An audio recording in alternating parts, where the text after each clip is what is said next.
Video Plus. And now, our feature program.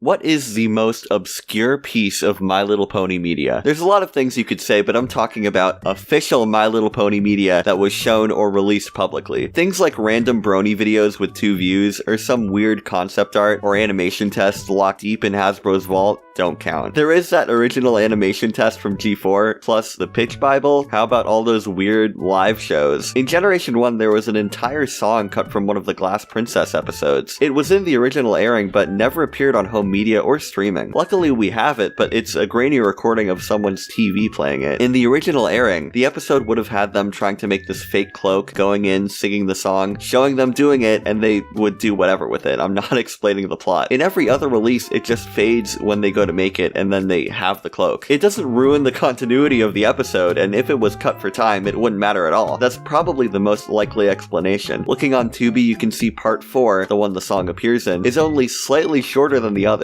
at like 9 minutes and 40 seconds. The first part of the arc is somewhere around 9:50, and the other 2 a little over 10. The song would have brought part 4 up to 11, maybe a little over, but there may or may not have been a juicier reason why it got cut. Ooh. The song is called Hurry, because they're trying to rush this cloak out, and you can see one of the bush woolies running with scissors. A few people have speculated that this is what led them to cut this bit, because you can't have that in the kids show. You can have pony slavery and kidnapping and stuff, but you cannot run with scissors. For sure there are old commercials and dubs from around the world that are actual lost media. How about those Chinese hologram shows that have no footage available? But you know, I've talked about those before, and if you haven't heard that, I implore you, with a capital I, to go and watch that video. It was really fun to put together. Another thing I talked about before is My Little Pony video games. In that, I mentioned a weird game I found out about at the last minute, My Little Pony Pinkie Pie's Rainbow Surprise on the Story Reader Video Plus. I didn't have the time, nor the money to cover it back then, but I've always wanted to give it a look, since there's no coverage of it at all. Not even footage of this game. And you know me, I need to catalog everything MLP. I can't have this unaccounted for. Hulks out, tears shirt off. Today, we're gonna talk about this thing, what it is,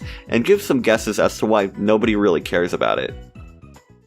Okay, now what is a Story Reader Video Plus? This is one of those educational kiddie game consoles, released in 2006 by the creators of the original Story Reader. Ooh, fancy. I'd compare the original to the old LeapPad, except here they have, quote, proprietary patented technology that makes the audio play after each page is turned instead of using a pen. Even though it had purportedly won some awards and was more convenient than having to carry around a separate thing as part of a toy, I imagine, the Story Reader wasn't as widely recognized.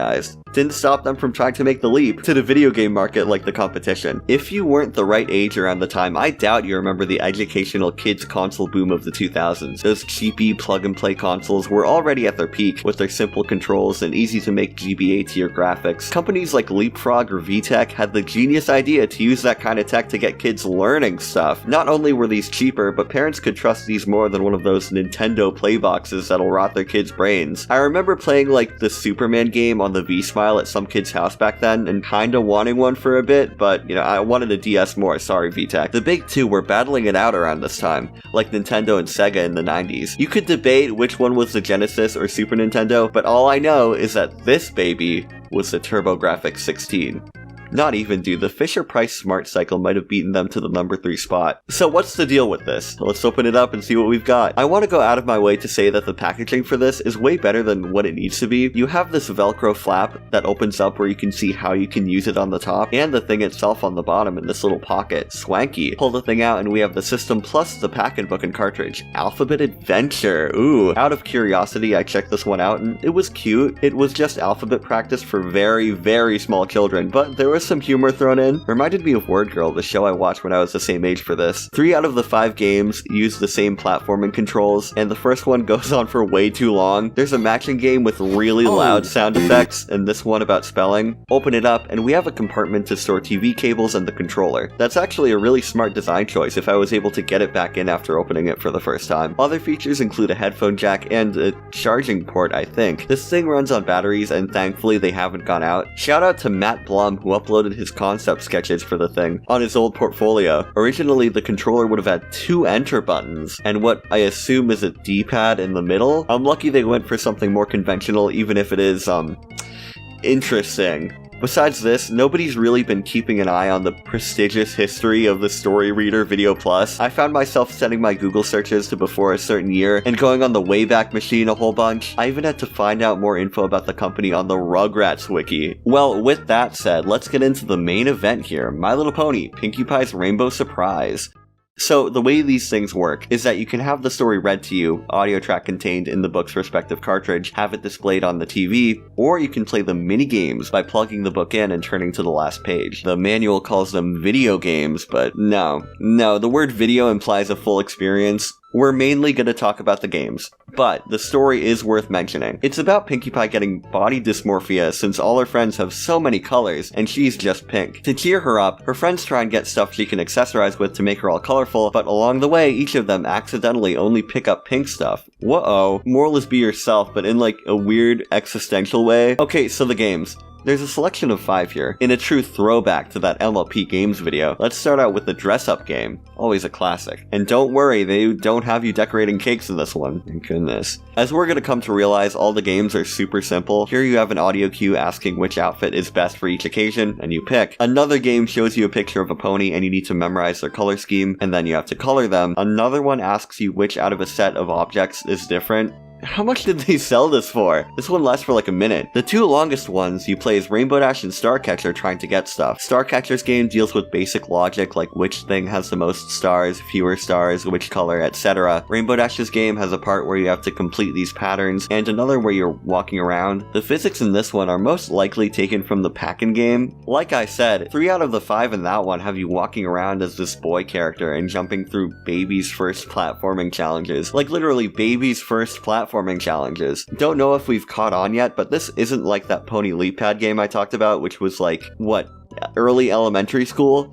This is barely preschool level stuff, people. And I'm not complaining about that. I'd have to be incredibly out of touch because this isn't supposed to be entertaining to a 20-something. This is for 3-year-olds. I mean, look at this controller. But as a product that you'd buy for your kid, is it worth it? This retailed for around $30 at the time, with extra books being somewhere around 10. Pretty good deal if this thing is compatible with the normal story reader. It doesn't say anywhere on the box if it is or not, and I'm not tracking down any more story reader carts, so it's really up in the air. I think the idea is ambitious, but since this thing never really took off, and there's barely any info about it, I don't think it really connected with anyone. Like, no offense, but there are better auto-reading toys and educational game systems out there, most likely. It doesn't do much to stand out, and the combo is a neat gimmick, but, okay, reaching into my YouTuber phrases shelf, oh, hold on, that's what it is, a gimmick. The games would be entertaining to a kid, but they're so simple and there's no way to track progress or high scores or anything, no difficulty setting even though some of these are way too long or short. At that point, just let your kid go on starfall.com or whatever for free. And if they want a story reader, or if you want to get them a story reader, get that. And if it's a game system they want, get them a Leapster, dude. The company who made the story reader just went back to making books. No real notable titles ever came out of them, but they seem to be doing okay. If you're wondering about any other games released for the Story Reader Video Plus, I'm not sure. One source says there were 9 in total. There's the Pac-In game, Pony of course, a Dora game, Elmo, Scooby-Doo, a SpongeBob game that's relatively hard to find, and thanks to this guy for uploading footage of it to YouTube. There was also a Go Diego Go game and a Little Mermaid game, both supposedly really rare, but take their existence with a huge grain of salt. The only mention of these 2 mythical games was in a YouTube comment, and I know how those people are. Yeah, shout out to the guy who put a whole 4th fake season of the Littlest Pet Shop cartoon on IMDb. Me when I purposely spread false information around the internet. Footage of the game and story will be uploaded to my second channel on the same day this one is. Let's just say I'm doing my part for media preservation. And there should be some other little videos on there, vlogs and gameplay and all that. If you want to see some extra stuff from me, be sure to check that out as well. Now with that, I think I've covered every My Little Pony game, at least the ones worth covering. I'm still in the mood to play something though. That LPS Popular video did pretty well, I don't know.